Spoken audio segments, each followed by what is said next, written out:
Voters are heading to the polls in 2 states to cast their ballots in 3 critical special elections.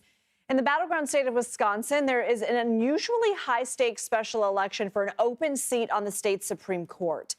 President Trump and Elon Musk have both backed conservative Judge Brad Schimmel, while former President Barack Obama and investor philanthropist George Soros are throwing their support behind liberal Judge Susan Crawford. It has become the most expensive judicial election in American history.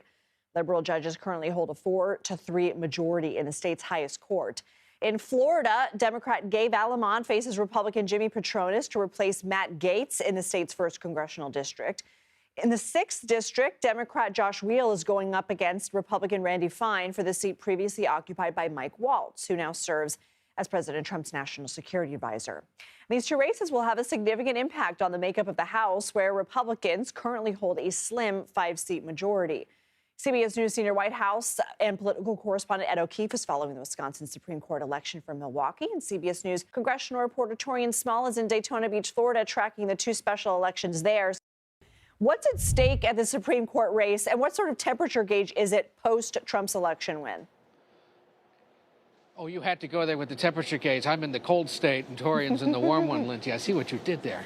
It is cold, but this is a hot race.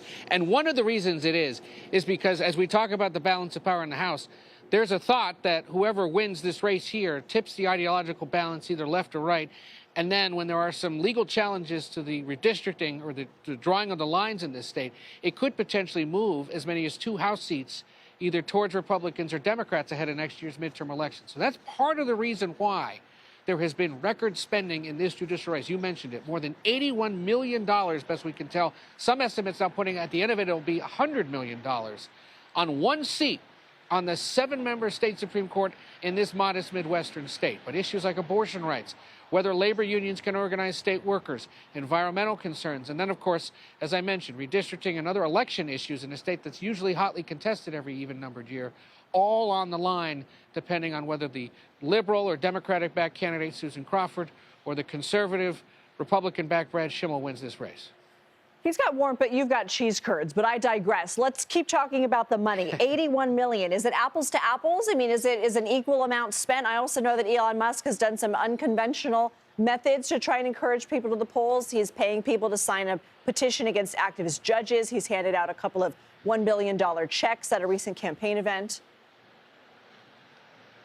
Hard to do apples to apples because while you've seen the Crawford campaign and Democrats raise direct money into her campaign, Musk has spent about $12 million through his political action committee that has done not only a mix of some advertising, but a lot of the sort of, elbow grease, get out the vote, call people, knock on doors, target them with text messaging kind of work that is required, and that Republicans welcome because they just want to find as many voters as they can and believe he has the money to do it.